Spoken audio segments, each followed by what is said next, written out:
Bonjour à toutes et tous, c'est le moment de mes secondes impressions sur ma dernière commande que j'ai fait ici au mois de juillet. J'ai eu donc, je crois, 3 semaines à peu près pour me faire une idée, et il y a des bonnes choses, il y a un peu de moins bonnes choses, mais c'est pas grave. Je suis très content dans l'ensemble de cette commande, et voilà, je vais vous en faire part, je vais vous faire part de mon avis tout de suite. On va commencer par évacuer peut-être les choses qui fâchent. Je vais commencer, malheureusement, je suis un peu déçu, mais je vais commencer par ce cube qui est le Sudoku Cube. Qui, bon, il marche pas forcément mal, bon, il corner cut pas, mais bon, c'est pas ce qu'on lui demande de faire en réalité, c'est pas un cube de speed solving, voilà, faut juste se dire ça. En revanche, je suis un peu déçu parce que j'ai planché dessus 4 heures, je ne sais pas si c'est moi qui est totalement débile, mais j'ai l'impression, puisque je l'ai pas réussi une seule fois, j'ai l'impression que ce cube n'a qu'une seule et unique solution. Alors, s'il y a des gens qui possèdent ce cube déjà, la version, je crois que c'est la version master, parce qu'il existe en 3 paliers, j'ai pris la version master. Si quelqu'un possède la même version et est parvenu à le finir en ne suivant pas une solution unique, je veux bien que vous me donniez des tips, parce que moi vraiment j'ai tourné dessus, au bout de 4 heures j'ai dit bon je lâche l'affaire, c'est voilà, j'ai un peu rage quitte le truc. La première phase j'y arrive, il n'y a pas de problème. La seconde layer ça se passe bien la plupart du temps, et après je bloque en fait quand je dois retourner le cube et que je dois faire une espèce de croix, parce que j'arrive jamais à ce que je veux. À ce qu'il faudrait en réalité. Donc il y a toujours une couille à ce niveau-là, donc c'est vraiment les arêtes du dernier étage qui me posent problème, et j'ai essayé du coup d'intervertir avec soit la seconde layer, soit avec la première face, et bon j'ai essayé de faire ça un petit peu dans tous les sens, et ça m'a un peu saoulé à force.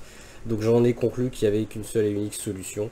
Donc voilà, si quelqu'un pouvait me contredire, ça me rassurerait d'une part, et puis surtout si vous avez des astuces pour le faire. Donc vachement déçu, parce que justement en le prenant, je me suis dit, si c'est un... Après c'est peut-être idiot de ma part de penser qu'il y a plusieurs solutions. Peut-être que par design même, c'est impossible de faire un cube Sudoku avec plusieurs solutions. Je ne sais pas. Hein. J'ai pas cherché à comprendre comment je vais dire la réflexion derrière. Mais voilà, si c'est une seule et unique solution, je trouve ça un peu idiot de faire ça sur un Rubik's Cube. Si j'avais su, à la limite, bon, j'aurais peut-être juste pris un Sudoku Cube avec des chiffres, peut-être à la place de couleurs. Ça aurait été peut-être plus simple d'ailleurs. Mais voilà. Donc assez déçu. Au niveau de la maniabilité, c'est pas dégueulasse, hein, mais c'est juste que ouais, pour la limitation du casse-tête et dans l'idée et dans la conception, je pense que celui-ci était à 15 balles, je vais vous dire ça, mais ouais, 15 balles, ça les vaut clairement pas. Voilà, on est à 16 euros. 16 euros, non. Donc voilà, si vous voulez tester quelque chose qui ressemble à un Sudoku, prenez clairement moins cher et pas celui-là. Hein. Voilà. Moi, la seule chose qui m'avait beaucoup plu à l'unboxing, je crois, c'était aussi le traitement mat. Mais voilà, je ne peux pas le finir, donc c'est pas intéressant pour moi. Donc celui-ci, malheureusement, m'a fait un peu défaut. Ouais, écoutez, c'est pas vraiment... j'avais dit que j'allais commencer par les mauvaises expériences, mais bon, en fait, je vais partir sur celui-ci.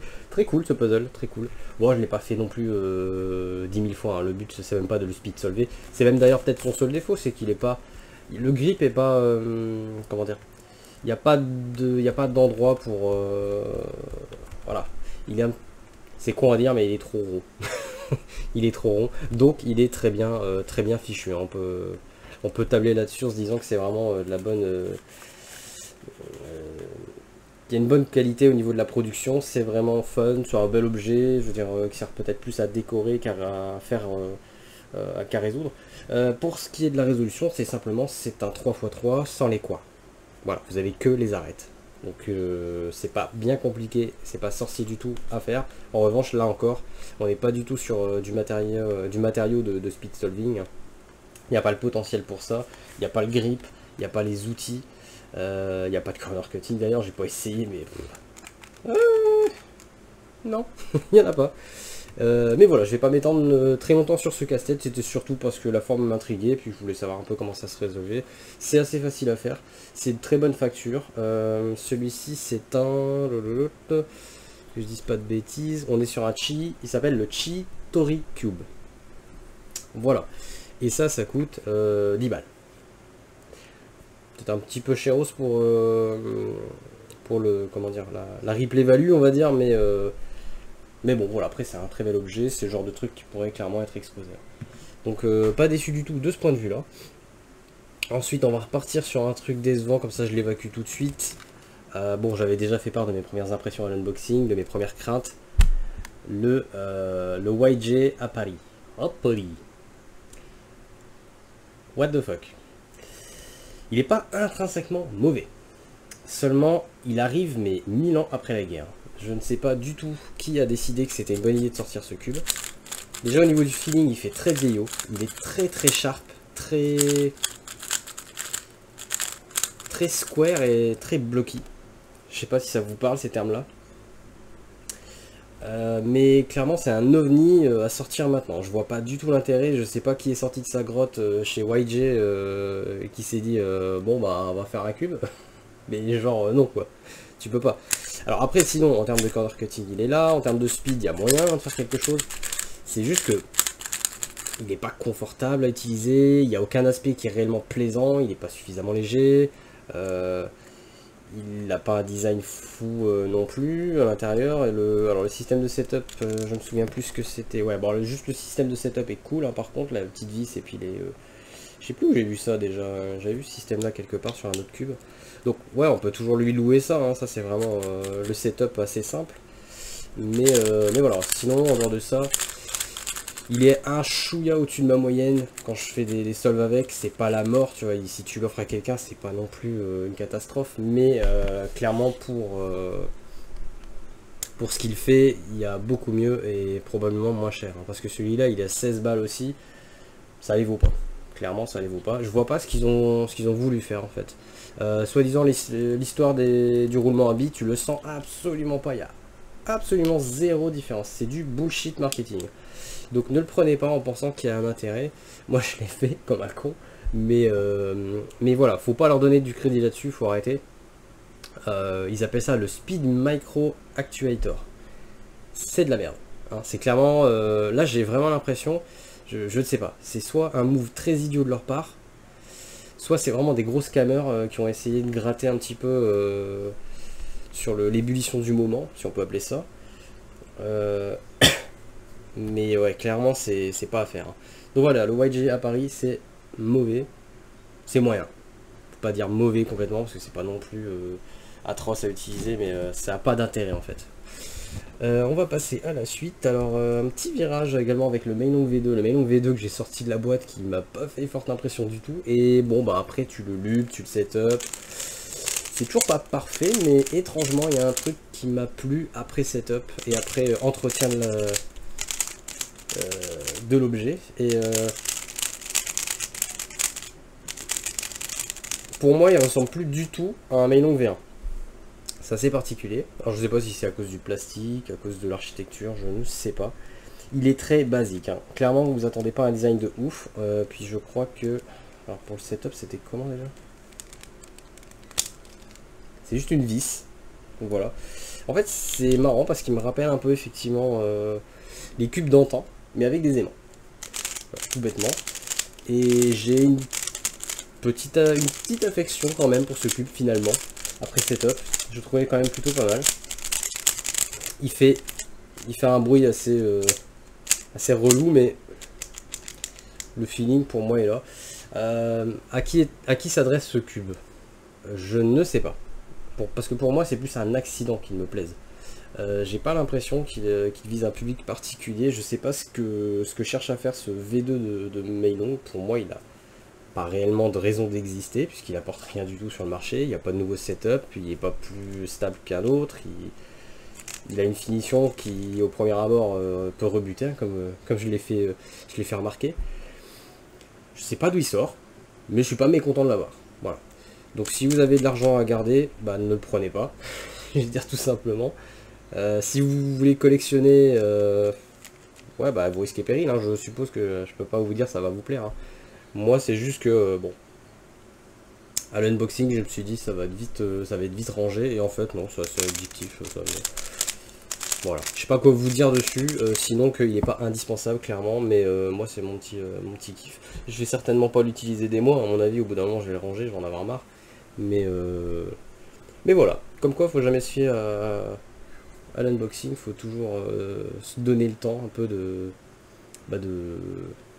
setup un peu les choses, de lubrifier le cube et puis de trouver un peu sa voie dessus, je vais dire. Voilà. Donc là, c'est un cube moyen plus, je vais dire. Je le préfère quand même celui-ci à la Paris, hein, donc c'est pour vous dire où on se situe. Qu'est-ce qu'on a d'autre ici?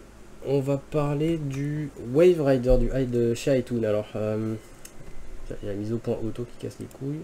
Voilà. Donc le iTunes, la vache, il est lourd celui-là. Le iTunes Wave Rider, c'est pas un cube que je vais malheureusement utiliser. Cependant, il y a un potentiel. C'est-à-dire que si je devais remettre le prix du... je sais pas comment on appelle ça, moi, le prix du nouveau, du nouveau concurrent, en tout cas de la nouvelle marque. Pas de l'innovation, attention, parce qu'il innove pas énormément, voire pas du tout d'ailleurs. Mais voilà, je dirais que c'est une belle entrée en matière sur ce marché qui est quand même vachement saturé en ce moment. Et que pour une nouvelle marque, c'est plutôt pas mal d'avoir réussi ce tour de force. Là, faire un cube qui est quand même relativement stable, très confortable. Pas forcément très léger, hein. Ça c'est le premier truc qui vient de me marquer là maintenant. Ça fait une semaine que je l'ai pas utilisé, donc voilà. Mais franchement, pour un premier coup d'essai, c'est pas dégueulasse, hein. Vous avez des aimants qui sont personnalisables.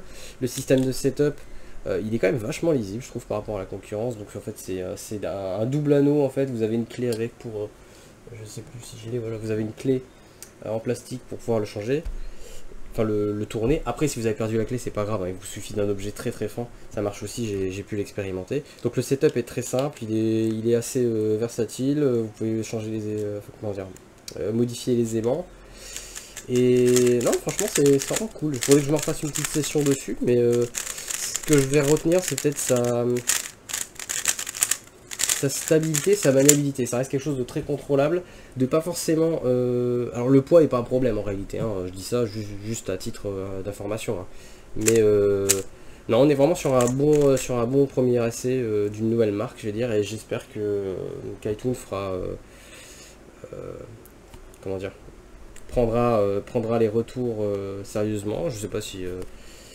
s'il en a eu énormément de négatifs, mais voilà, ça ne peut être qu'une marque qui peut que s'améliorer s'ils sortent un cube comme ça, de ce niveau-là. De ce que j'ai cru entendre, il s'agirait de quelqu'un qui était anciennement chez GAN, donc ce serait pas étonnant. Je sais pas à quel niveau il était chez GAN non plus, hein. Si c'est quelqu'un de la compta, forcément ça sert à rien, mais non, ça devait être quelqu'un de la prod. Mais voilà, si vous avez envie d'essayer quelque chose de nouveau, mais que vous voulez quelque chose de safe, je vais dire au contraire de par exemple à l'époque un truc qui s'appelait PicCube dont personne ne se souvient maintenant. Non, iTunes Wave Rider, il y a vraiment un délire. Par contre, bon, ils appellent ça la V1, donc c'est que à mon avis ils penchent sur une V2, j'espère qu'ils ont eu suffisamment de succès pour se permettre. Mais vous savez ce que ça me rappelle? Ça me rappelle les premiers cubes, alors pas en termes de filet, hein, je vais dire en termes de parcours. Ça me rappelle les premiers cubes de MS Cube. MS Cube, ils sont arrivés sur le marché, mais pareil, c'était blindé. Et ils ont quand même réussi à tirer un peu leur épingle du jeu. Et je trouve que iTunes, pour moi, ils ont le même potentiel. En plus, MS Cube, pour moi, il s'améliore de génération en génération. Donc voilà, moi je trouve que c'est vraiment prometteur, les cubes. Voilà, c'est pas mon main, parce que il n'y a pas forcément les atomes crochus que j'attends. Mais ça reste pas un cube désagréable. En plus, je trouve que le feeling est vraiment très bon. Meilleur espoir, je crois que c'était ça le terme que je cherchais, la catégorie des meilleurs espoirs. Bon, après vous allez me dire, les nouvelles marques se bousculent pas en ce moment sur le marché, sur l'industrie du Rubik's Cube, mais voilà, iTunes Wave Rider, pouce bleu, et à voir ce que ça va donner par la suite. Peut-être que je vais devenir un gros fan de la marque par après. En tout cas, c'est en bonne voie. Donc si vous voulez soutenir autre chose que les marques habituelles, pas hésiter, n'hésitez pas pardon, à aller voir. Je ne sais plus s'il y a d'autres versions par contre. Moi j'avais pris celui-là, il m'a coûté 24 €. Je pense il est possible qu'il y ait d'autres versions. Moi c'est la version standard que j'ai pris, il y a peut-être d'autres versions. Voilà, alors qu'est-ce qu'on peut faire aussi? Bah écoutez, on peut faire le Diansheng. Alors c'est lequel? C'est de celui-là? Ouais. Le Diansheng Solar, c'est lequel? Parce qu'ils en ont tellement des solars chez Diansheng. C'était lequel? C'est juste le Solar 3x3 magnétique UV Coated. Alors le UV Coated de chez Diansheng. Et bien écoutez, bonne surprise, très bonne surprise. Je crois que c'est à ce jour le meilleur Diansheng 3x3 que j'ai eu en main. J'ai eu le Solar M ou le Solar S. J'ai eu la version standard qui jusqu'à présent, la première version magnétique de Diancheng, qui était mon petit plaisir coupable, je vais dire, malgré ses défauts. Et je pense que je vais le remplacer par celui-ci. Alors, est-ce que ça veut dire que ça va devenir un de mes mains? Non, pas du tout. Pas du tout. J'ai dit c'est le meilleur Diancheng 3x3. Bon, après, vous interprétez ça comme vous voulez. Mais en revanche, c'est vrai qu'il a... il a des similarités, comme je l'avais suggéré, il a des similarités avec le Qi M Pro UV Coated. Là où le Qi est peut-être un peu plus flex.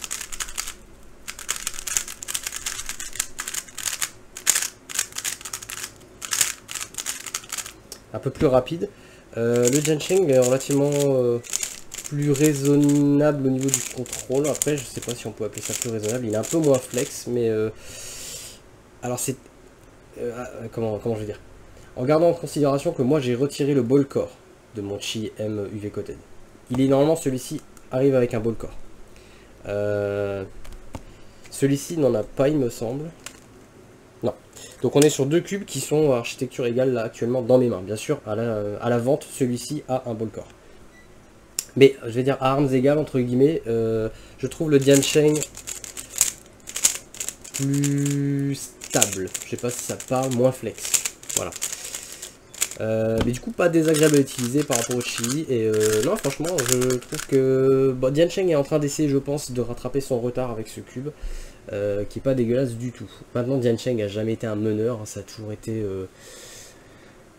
comment dire, entre le petit budget et la moyenne gamme. Ils ont jamais prétendu non plus sortir des flagships. C'est pas leur but, mais voilà, pour moi ce Diancheng Solar UV Coated, il est plutôt bon et il fait 10 balles, un peu moins de 10 balles même, plus proche de 9, et voilà, moi j'ai pas grand chose de plus à dire, ça fonctionne bien. Si vous êtes fan de Diancheng, pour autant que ça existe sur cette planète, je ne sais pas, bah écoutez, prenez celui-là plutôt, et si tout simplement vous avez besoin d'un cube, je sais pas combien fait le Qi M Pro, parce que en vrai, si quelqu'un se dit juste, bah moi je comptais prendre le Qi M Pro UV Coated, si vous sacrifiez un tout petit peu de flexitude, en vrai, attendez que je vous trouve ça, je ne sais plus le prix du Qi M Pro, est-ce que ça vaut le coup? Après, le Qi M Pro UV Coated a un ball core, c'est clair que ça rentre aussi, ça rentre en ligne de compte dans le prix. Comment vous écrivez déjà Qi M Pro? Je vais essayer de trouver l'UV Coated et de vous donner au moins un comparatif des prix. Ballcore UV Coated. C'est vrai qu'il est vachement abordable le Qi M Pro UV Coated. Donc avec son ballcore il fait 16 balles, en tout cas sur le Speed Cube Shop il fait 16 balles 70. Ça fait 9 balles. Il n'y a pas le ballcore. Donc si vous vous en foutez du ballcore et que vous voulez un traitement un peu UV Coated avec le feeling du Qi M Pro, bah vous faites pas chier, prenez Diancheng. Hein. En vrai c'est quasiment la même chose en fait. Donc voilà, sur ce que je pouvais vous dire par rapport à ce Diancheng, qui est plutôt intéressant et qui va certainement tirer un peu plus Diancheng vers le haut, si on peut dire ça comme ça. Pour moi c'est un cube qui peut entrer en compétition. Pas forcément en flagship, mais il est pas mal quand même. Voilà. Qu'est-ce qu'il nous reste? Il va nous rester 3 cubes à regarder, hein, de ce que je vois, 4 même. Alors, on va parler du Qi... Je sais plus son nom. C'est le Qi qui n'a pas d'aimant. C'est ça, c'est le Qimeng V3. Le Qimeng V3, moi l'autre fois, je n'avais pas trouvé ça inintéressant, c'est juste que j'étais très embêté par la limitation au niveau du... Ouais, désolé, il y a un peu beaucoup de lumière, mais... Par la limitation du casse-tête que je ne pouvais pas desserrer. En fait, il existe bien un moyen de le faire. Je reviens juste, je vais fermer cette fenêtre. Je vais peut-être pas la fermer, mais hop, voilà, ça a l'air d'être mieux. J'ai trouvé un moyen donc de le desserrer. En réalité, ce qu'il faut faire, c'est très con, mais les pièces qui se trouvent autour d'un center cap vont compresser le center cap et son caps, la centerpiece et son caps entre eux. Ce qui veut dire que si vous retirez les pièces qui sont autour, la centerpiece et le caps vont se désolidariser d'eux-mêmes en fait. Donc c'est plutôt pas con comme système, je sais pas si ça a été pensé pour. Ce qui m'a permis donc de faire des trucs comme ça qui étaient impossibles à l'unboxing. Donc là on est vraiment sur quelque chose de très flex. Et là tout de suite, le cube est devenu beaucoup plus intéressant à utiliser. Alors, toujours un gros warning, il n'y a pas d'aimant sur ce cube. J'ai pas essayé de voir si on peut disloquer les pièces pour rajouter des aimants. C'est un cube qui fait son poids quand même, malheureusement. Je sais pas comment ils en sont arrivés à un poids pareil, mais sinon voilà, si vous voulez un cube qui est pas aimanté, qui est de bonne facture, moi je trouve qu'il est vraiment cool. En plus j'ai beaucoup aimé les tiles, comment elles sont faites. Le cube fait pas plus de bruit parce qu'il y a des tiles en fait, c'est ça qui est assez impressionnant, c'est que dessus vous avez une soixantaine de pièces qui sont insérées dans le cube et ça reste pour le coup, je vais dire, pour pas dire, c'est pas silencieux non plus, mais ça reste quand même, par rapport à ce à quoi je m'attendais, ça reste très quali et peu dérangeant en fait. Donc voilà, qu'est-ce que je peux vous dire de plus? Pour un cube qui n'est pas aimanté, c'est pas mal. J'en ai plus énormément que j'utilise qui ne sont pas aimantés. Je crois que j'avais le GTS 2 et qu'est-ce que j'avais qui n'était pas aimanté? Il y avait un autre cube quelque part, je ne sais plus quoi, mais... Et donc ce cube me rappelait un petit peu un Chi M Pro, mais un Chi M Pro sur lequel vous rajoutez 20 grammes. Chi M Pro. Je dis des bêtises, excusez-moi, je me reprends. Ça me fait penser à un Yushin Little Magic. Voilà. Yushin Little Magic sans aimant. Mais sur lequel vous avez stuffé des tiles et sur lequel vous avez rajouté 20 grammes. Voilà. Donc si vous aimez bien le Yushin, j'y arrive. Si vous aimez bien Yushin Little Magic, la version non magnétique, il y a peut-être une chance que vous aimiez celui-là. Il a un feeling pas très éloigné non plus. Donc voilà, moi je l'aime beaucoup. C'est pas parce qu'il n'a pas d'aimant qu'il n'a pas le droit à de l'affection ce cube. Il est très bien. Pour rester sur Chi, donc ça c'était le Chi Meng V3 et ça fait 6 balles. Voilà. Ici on va partir sur le version Art. Alors le version Art, à l'unboxing, gros effet waouh. Vraiment j'ai adoré. À la prise en main et sur du long terme, faut avouer une chose, même après l'avoir setup, j'ai toujours pas trouvé le confort que j'ai sur un Chi normal. A nouveau, je vais réinsister là-dessus, ça ne vient pas de sa forme. Ça peut, pour certaines personnes. Moi, j'ai pas ce problème avec je veux dire, la physionomie de mes mains. Le problème vient pas du fait qu'il n'y a pas les coins. Le problème vient du fait que je pense qu'il a été, celui-ci, moi j'ai la version standard, je pense qu'il a été fait en même temps que la version Bluetooth. Et du coup, je sais pas si c'est l'architecture, ils ont dû reprendre la même architecture que la version Bluetooth. Comment je peux vous expliquer ça? Pour moi, il n'y a pas assez d'options sur le setup, et notamment au niveau de la vis. Moi, le setup, je l'ai mis, je crois que c'est le plus loose, j'ai mis à 1, et j'aurais bien voulu dévisser pour le rendre un peu plus flex, parce que pour moi, il n'est pas assez flex là. J'aurais bien voulu un peu plus, je sens que le cube est encore contraint, malgré ce setup là, donc je me suis dit, c'est pas grave. Alors vous avez remarqué peut-être une différence par rapport à l'unboxing, c'est que maintenant j'ai une petite vis maintenant que je peux dévisser. Alors comment j'ai fait? J'ai pris un set de vis que j'avais en stock et j'ai retiré les vis. Le pas de vis en fait était plat à la base sur ce cube. Donc déjà très frustrant ça. Chaque vis était plate. J'ai dû retirer ces pièces et les vis pour mettre des vis cruciformes. Et en fait j'ai remarqué qu'en le dévissant, j'avais pas beaucoup de marge en fait par rapport. Parce que si je le dévisse trop, ça pousse le caps. Donc c'est nul. Il aurait fallu, je sais pas, dans l'architecture, que le système de setup qu'il y a en dessous soit un peu plus bas pour qu'on ait un peu plus de mou pour dévisser. Je sais pas trop comment expliquer ça autrement, mais pour moi il n'y a pas assez de marge pour dévisser la vis. Tout simplement. Donc le cube n'est pas assez flex, donc il n'est pas à mon goût. Ce qui est dommage en fait. Voilà, donc ça reste quand même un cube qui va rester dans l'expérimental. J'aurais bien voulu pouvoir main un cube comme ça aurait été vraiment un kiff, mais non, ça va rester. Donc c'est un cube dont les temps sont assez aléatoires à cause de ça, je pense, parce que je suis pas complètement à mon aise quand je l'utilise. Je sens qu'il y a des moments ça va regrip, ça va bloquer, etc. C'est un peu dommage. C'est un peu dommage. Mais sinon, bon, je suis toujours très fan du design, très fan de l'idée. Moi, s'ils me refont une V2 avec cette fois-ci un peu plus de possibilités de setup, pour le rendre soit plus loose, parce que après à l'image ça pourrait vous paraître très loose hein, déjà maintenant, mais en fait non, à l'usage, on sent bien que le cube a ses limites, que n'ont pas les autres versions de Chi M Pro. Moi je peux vous montrer ce que j'ai en Chi M Pro. Là j'ai la version standard, et là j'ai la version UV Coated. Voilà, pour moi il manque encore un petit peu de mou.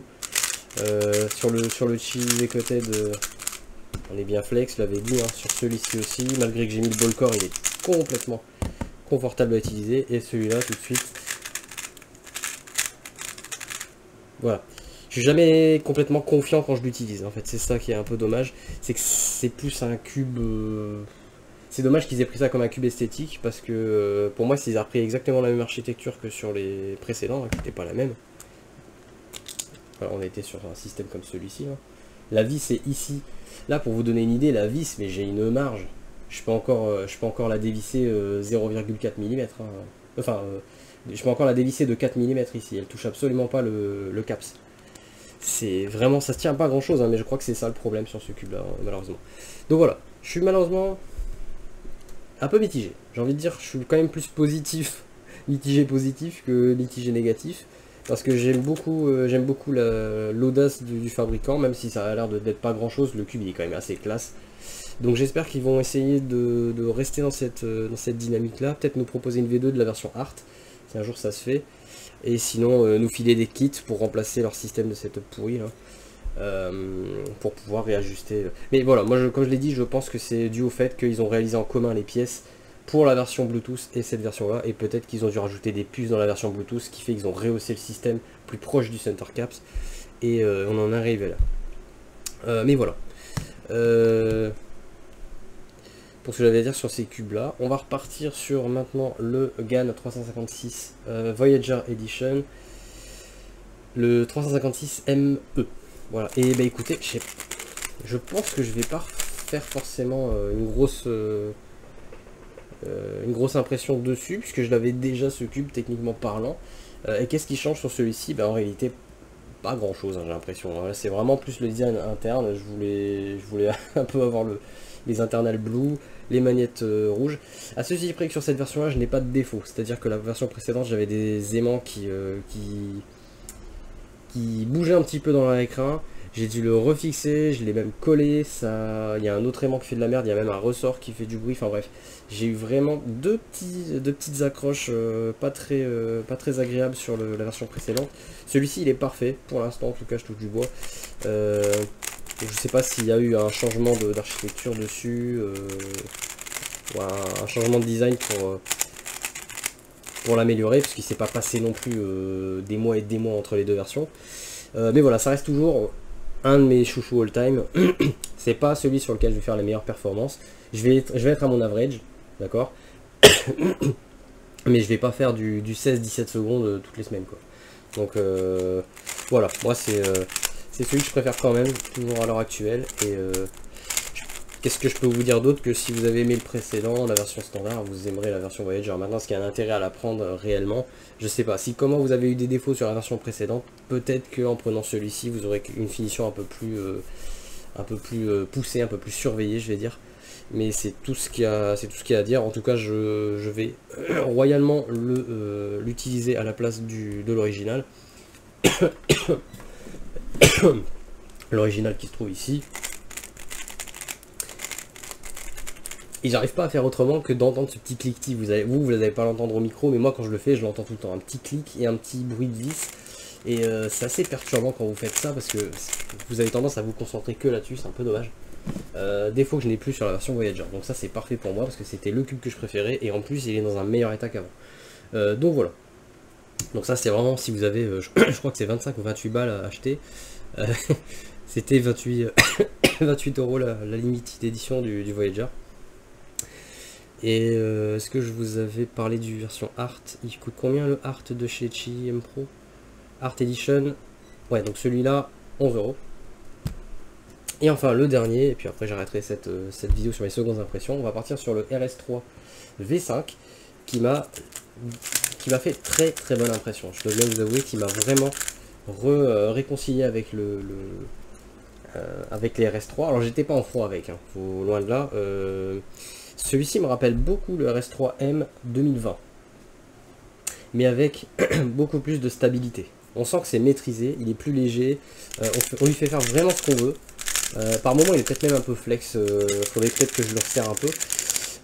Il est dans le lot de ces cubes en tout cas, et parmi tous les cubes que j'ai récemment, je vais dire aller sur un an, c'est un des plus performants que j'ai. Quand je dis un des plus performants, ça veut dire c'est un qui me donne le plus souvent des temps qui sortent un peu de la norme, de mon average. Donc je suis assez content, parce que si je devais compétiter entre guillemets, ce serait certainement celui que j'utiliserais. Maintenant, il a un bruit que je trouve un peu cinglant à la longue, hein, donc faut vraiment l'utiliser avec des écouteurs et un casque et mettre de la musique ou je sais pas quoi, parce que moi ça me gonfle un peu vite. C'est peut-être le seul défaut que je lui trouverais, sinon au niveau du setup, on est sur un classique anneau bleu, avec sa petite vis, ça marche très bien, ça fait ses preuves, c'est pour ça que ça a été conservé sur des années et des années.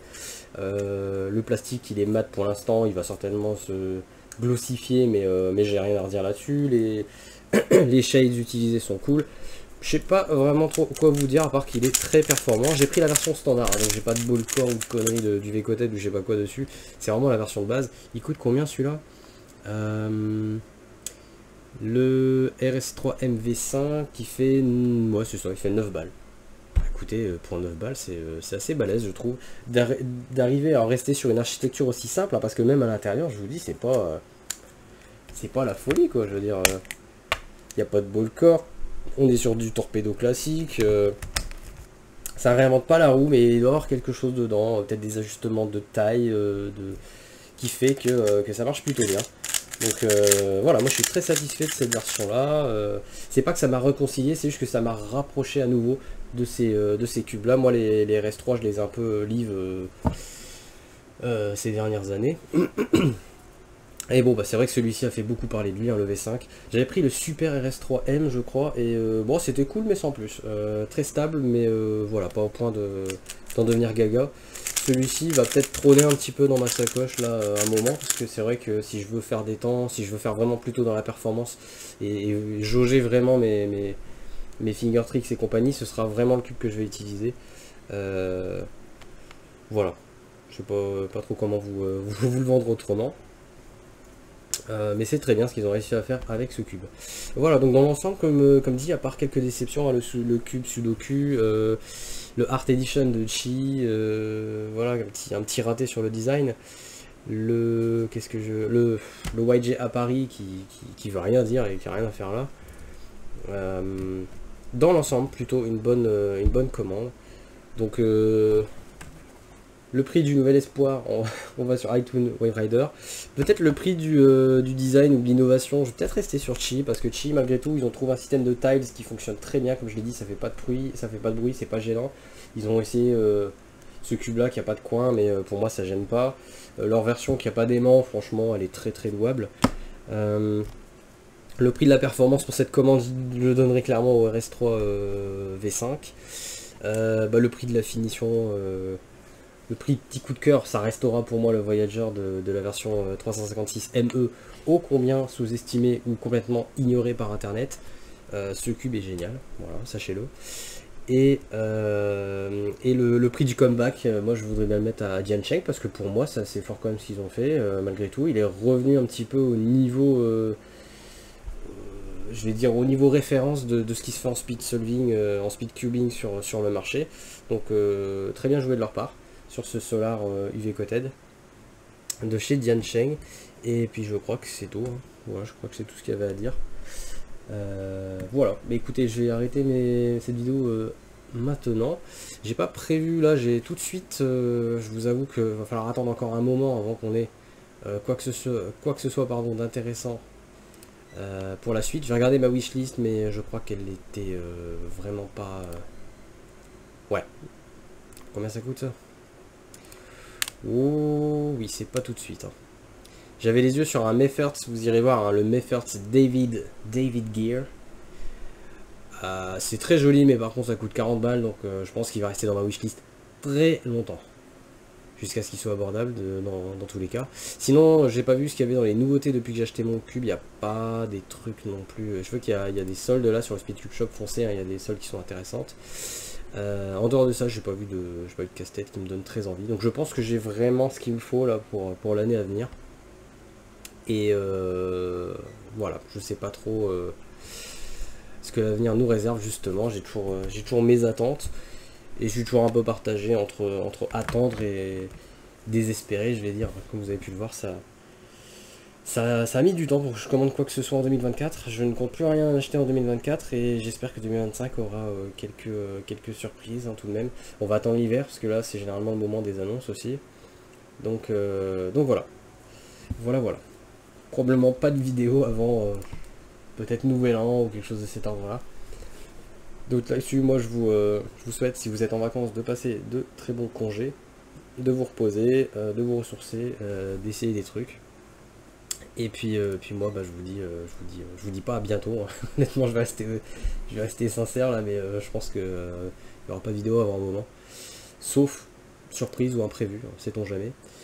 Et puis là-dessus, bah, je vous dis à la prochaine. Et puis bah, amusez-vous avec vos cubes. Bien sûr, ça ne veut pas dire que parce que je ne fais pas de vidéo, je ne réponds pas aux commentaires. Donc vous pouvez faire des commentaires tout le long de l'année, il n'y a pas de problème. Je viendrai répondre si besoin. Il n'y a pas de souci. Voilà. Allez, ciao tout le monde. Des bisous.